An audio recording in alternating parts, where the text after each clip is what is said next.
महाराष्ट्रातील महत्त्वाच्या बातम्या फक्त 10 मिनिटात। या चॅनलला अजूनही सबस्क्राईब केलं नसेल तर आत्ताच करा। तुमच्या घरात काही जुने पुराणे कागदपत्र किंवा वस्तू असतील तर मग 1 मे पासून त्याची नोंदणी करून घ्या। हस्तलिखित दस्तऐवजांच्या स्वरूपात असलेला ऐतिहासिक आणि सांस्कृतिक वारसा जतन करण्याच्या उद्देशाने केंद्र शासनाने डिजिटल नोंदणीचा उपक्रम सुरू केलाय। या नोंदणीसाठी हर घर दस्तक ही विशेष मोहीम हाती घेण्यात आली आहे। नाशिकमधील भोंदू अशोक खरातच्या 3 दिवसांच्या पोलीस कोठडीची मुदत आज संपत असल्याने आज त्याला पुन्हा एकदा न्यायालयात हजर केलं जाणार आहे। वैद्यकीय शिक्षण मंत्री हसन मुश्रीफ आणि जिल्ह्याचे पालकमंत्री प्रकाश आंबेडकर यांच्यासह गोकुळ दूध संघातील सत्ताधाऱ्यांकडून संघावर प्रशासन येऊ नये यासाठी मुख्यमंत्री देवेंद्र फडणवीस यांची भेट घेतली होती। रात्री उशिरा झालेल्या बैठकीत मुख्यमंत्र्यांनी गोकुळ दूध संघावर नव्या कायद्यातील तरतुदीनुसार सत्ताधाऱ्यांचा कार्यकाळ संपताच प्रशासक येणारच असे स्पष्ट केले आहे। त्यामुळे गोकुळ दूध संघाच्या सत्ताधाऱ्यांसह नेत्यांना धक्का बसलाय। भाजपने विधान परिषदेच्या पोटनिवडणुकीसाठी उमेदवारी जाहीर केली आहे। या यादीत सुनीत कर्जतकर, माधवी नाईक, संजय भेंडे, विवेक कोल्हे आणि प्रमोद जठार या नावांचा समावेश आहे। पंढरपूर कॉरिडॉरचे याच वर्षी काम सुरू होणार आहे। अनेक जण शंका कुशंका उपस्थित करून जनतेला घाबरवण्याचे काम करत आहेत। पंढरपूर कॉरिडॉरमुळे कोणालाही विस्थापित केले जाणार नाही। ज्याचं दुकान जाईल त्याला दुकान दिलं जाईल। कुठल्याही योजनेत बसत नाहीत अशांसाठी स्पेशल पॅकेज देऊन त्यांचेही पुनर्वसन करण्यात येईल अशी घोषणा मुख्यमंत्री देवेंद्र फडणवीस यांनी केली आहे।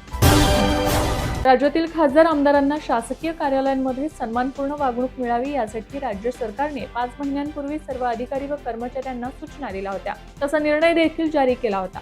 आमदार खासदार भेटावयास येतेवेळी व भेट संपून जातेवेळी अधिकाऱ्यांनी त्यांना उभे राहून अभिवादन करावे अशा सूचना देण्यात आल्या होत्या। आता त्यामध्ये बदल करण्यात आलाय। एखादा लोकप्रतिनिधी फौजदारी अथवा इतर प्रकरणात दोषी ठरला असल्यास चौकशी किंवा सुनावणीसाठी अपीलकारक पक्षकार म्हणून बोलवण्यात आले असल्यास उभे राहून अभिवादन करण्याची आवश्यकता नाही असे सरकारने स्पष्ट केले आहे।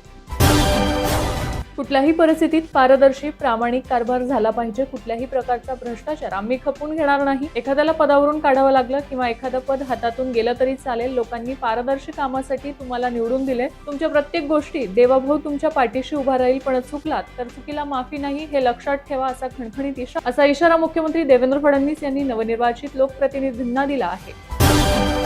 राज्य सामायिक प्रवेश परीक्षा कक्षाने सीईटी परीक्षेच्या दुसऱ्या संधीच्या तारखा जाहीर केल्या आहेत।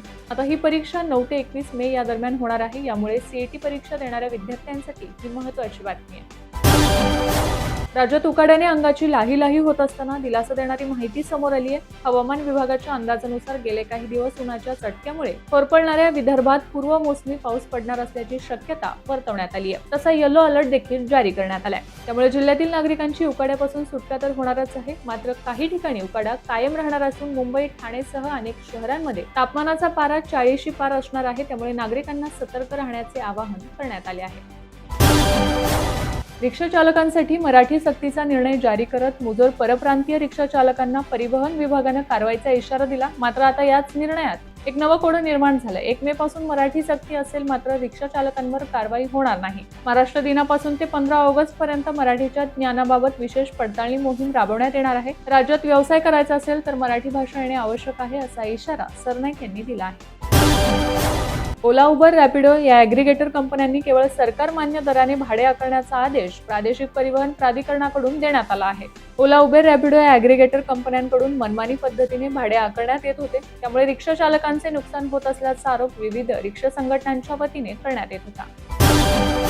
लाडकी बहीण योजनेच्या लाभार्थ्यांसाठी महत्त्वाची बातमी समोर आली आहे। लाडकी बहीण योजनेत महिलांच्या खात्यात कधीही पैसे जमा होऊ शकतात। मार्च-एप्रिलचा हप्ता कधीही महिलांना मिळू शकतो। दरम्यान याबाबत अद्याप अधिकृत घोषणा झालेली नाहीये, मात्र लवकरच माहिती देण्यात येईल। एप्रिल महिना संपायला फक्त 1 दिवस उरला आहे, तरीही महिलांच्या खात्यात पैसे जमा झालेले नाही। दर महिन्याच्या शेवटच्या आठवड्यात महिलांच्या खात्यात पैसे जमा होतात, मात्र यंदा अजूनही पैसे जमा न झाल्याने अनेकांच्या मनात प्रश्न निर्माण झाले आहेत। बीडमधील मस्साजोग येथील सरपंच पदाच्या पोटनिवडणुकीत दिवंगत सरपंच संतोष देशमुख यांच्या पत्नी अश्विनी देशमुख यांचा पराभव झालाय। स्वरूपानंद देशमुख यांचा 92 मतांनी विजय झालाय। बीडमधील मस्साजोग सरपंच पदाच्या पोटनिवडणुकीत चुरशीची लढत झाली। यामध्ये अश्विनी देशमुख यांचा पराभव झाला। आता मस्साजोगचे नवीन सरपंच स्वरूपानंद देशमुख असतील। मागील काही दिवसात विविध खासगी कार्यालये व कंपन्यांमध्ये महिलांवरील अत्याचाराच्या घटना समोर आल्या आहेत. या पार्श्वभूमीवर राज्य शासनाने आता पॉश कायद्याची कडक अंमलबजावणी करण्यासाठी पावले टाकली आहेत. राज्यातील सर्व शासकीय, निमशासकीय तसेच खासगी आस्थापनांअंतर्गत पॉश समिती नसल्यास कडक कारवाई करण्याचा इशारा देण्यात आलाय. शिवसेनेकडून विधान परिषदेसाठी बच्चू कडू यांच्या नावाची चर्चा सुरू होती. तसेच विधान परिषदेवर जायचं असल्यास प्रहार जनशक्ती पक्ष शिवसेनेत विलीन करा अशी अट शिवसेनेने बच्चू कडू यांना घातल्याची माहिती समोर आली होती. या सगळ्या चर्चांवर आता बच्चू कडू यांनी मुंबईत पत्रकार परिषद घेऊन माहिती दिली आहे. या पत्रकार परिषदेत बच्चू कडू यांनी विविध मुद्द्यांवर भाष्य केलं. विधान परिषद दिली तर एकनाथ शिंदेंचा पाईक म्हणून काम करू, पण आमच्यासाठी दिव्यांग बांधव आमच्यासाठी महत्त्वाचे आहेत. शेतकरी मजूर आमच्यासाठी आईवडिलांसारखे आहेत. पदासाठी युती करणारा बच्चू कडू नाही, असं बच्चू कडू यांनी स्पष्ट केलं आहे.